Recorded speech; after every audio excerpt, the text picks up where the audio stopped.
The greatest challenge people face when trying to stick to a healthy diet are those tormenting food cravings.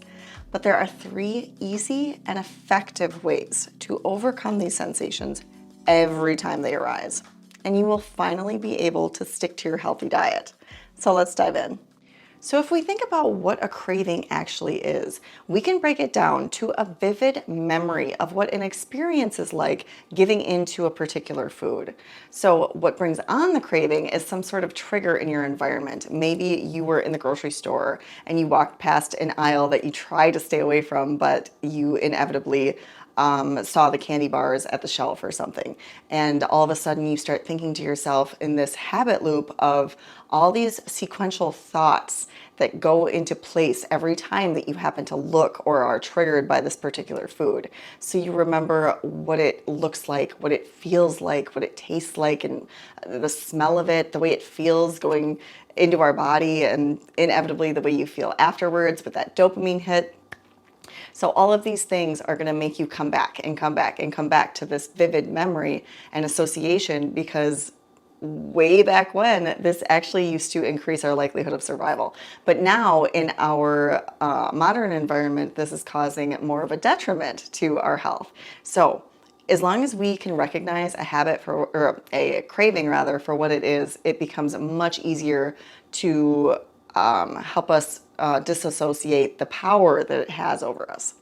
So not to get too technical, but I think cravings are super fascinating. And so are this bag of tricks that I'm going to share with you today. So the first area of approaches that I use with my weight loss clients when it comes to food cravings are the physiological approaches. So these are things like extreme temperatures, like maybe using a sauna or a hot shower or a cold shower, or ice cubes or some kind of frozen food that you can place on different areas of your body to kind of redirect that signal and that thought pattern that you are engaging in. So you can put this on like the back of your neck or your chest or maybe your wrists, different areas that are going to kind of jolt you out of that habit loop and redirect your attention to something more productive. Another physiological trick is to use just 10 minutes of some vigorous physical activity. This could be jumping jacks or jumping rope or running in place or burpees. Everybody loves burpees. Just something to get your heart rate up. And again, we're just redirecting our mind from thinking about the same vivid memory to focusing on more of what's going on in your body. Your heart is racing. It's becoming more challenging to breathe. You might sweat a little bit. All these different sensations that we're experiencing in our body are going to help redirect your attention from focusing on that particular food and the way that it feels when you give in to the craving. The last physiological trick I'm going to share with you today are breathing exercises. So these can be things like box breathing, where you breathe in for a count of 4, hold for a count of 4, breathe out for a count of 4, hold for a count of 4, breathe in for a count of 4. So it's that same pattern each time, every time you're inhaling, exhaling, and you hold in between each one. So it's a box breath. Otherwise, you can do 2 short inhales really deeply, followed by a long extended exhale. This helps to reset your system. Again, all of this is for resetting this habit loop so you can focus on more important things and get out of the cycle. You can also use paired muscle relaxation, so focusing on certain areas of the body at once. Yoga Nidra is really helpful for this. It is a guided meditation of focusing on different muscle areas in your body instead of whatever it is that you're looking at or what's going on around you in your environment. It really helps to reset you throughout the day. But another form of paired muscle relaxation is tightening certain muscles and focusing on what that feels like, and then slowly releasing whatever muscles you were contracting along with an exhale. So it just kind of feels like you're releasing tension throughout your body, and it also helps to redirect whatever thought pattern we were stuck in at the moment. For more tips and tricks to stay on your healthy food plan, make sure you click the link in the description box below to subscribe to my email list. I send out weekly newsletters with plenty of different tools and helpful resources to help you guys stay on track indefinitely. Now we're going to talk about some psychological approaches that you can use, just little mind tricks to redirect this vicious cycle.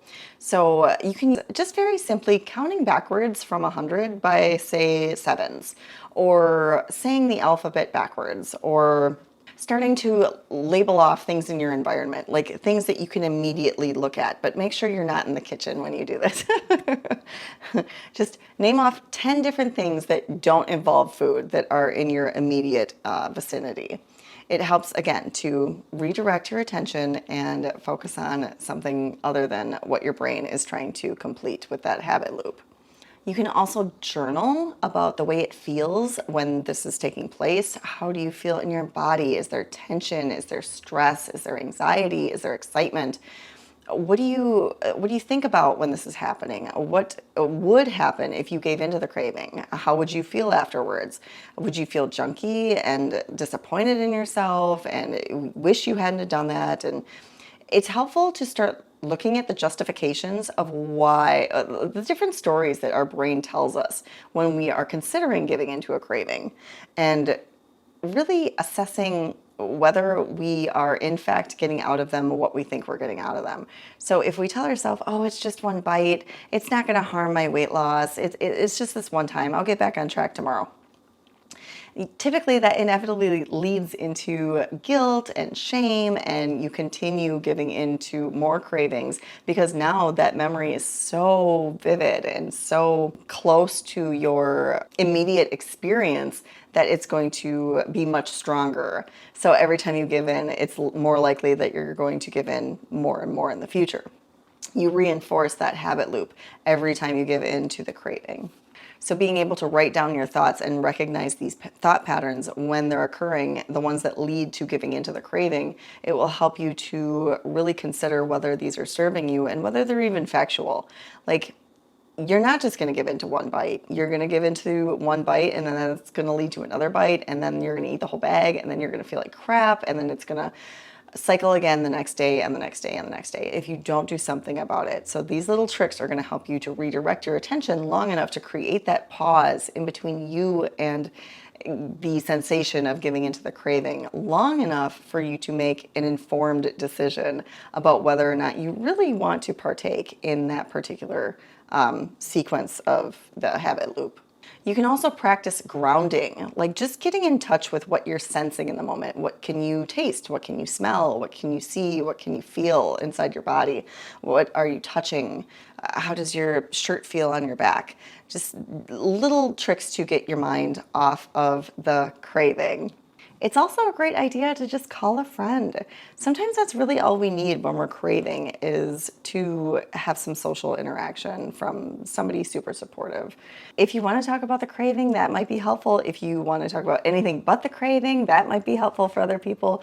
Whatever it is, sometimes we just need that little dopamine hit from our social connections as opposed to some hyper-palatable foods that we saw at the office or something, or at some kind of some social gathering. And the last mental trick you can use are things like writing down 5 things that calm you, 5 of your favorite places you like to go, 5 of your favorite people. Just think about 5 positive ways to describe yourself. Just different things that lead you in a positive light instead of going down this negative, dark road of the potential of giving into a craving. So we want to broaden our horizons and open up our doors of opportunity to the positive sensations and experiences that we could have. The third approach is simply prevention. Keep a clean environment. Practice mindfulness strategies. The more awareness you can build around this problem, the less power it will have over you. So just maintain the ability to respond to your cravings as opposed to mindlessly reacting to your cravings. Mindfulness will create that space in between the trigger and the resulting behavior. So it will allow you to take a step back and decide whether or not you want to give into the craving, as opposed to, oh, there's a craving, I better give into it before it gets more intense. Another way to prevent your food cravings are to plan ahead for social gatherings. These can be really high-risk situations for anybody trying to stay on a healthful dietary plan. So it's important to consider the circumstances ahead of time. It may even be helpful to call ahead, see what kind of food will be available, see if you can bring something. There might be a chef or a caterer or a manager that you can speak with, or the host or the hostess, and just figure out what the situation is around the dietary aspects and what it is that you can do to accommodate for yourself, or what they can do to accommodate for you. And when it comes to refraining from giving into those social pressures, when you're around that giant buffet table and everybody's offering you all these delectable goodies and you are doing your best to stay away from giving into them, I have an excellent tool for you guys. It's in the description box below. It's called the Food Pusher Response Guide, and it will allow you to have a script for the next time you're at some sort of party or social gathering that you can tactfully but assertively respond to people. No, thank you, but in so many different ways depending on your situation. So again, you can download that below and let me know which of these approaches were your favorite, or which one worked for you the next time you have a craving in the comments section. All right, guys, I'll see you in the next one.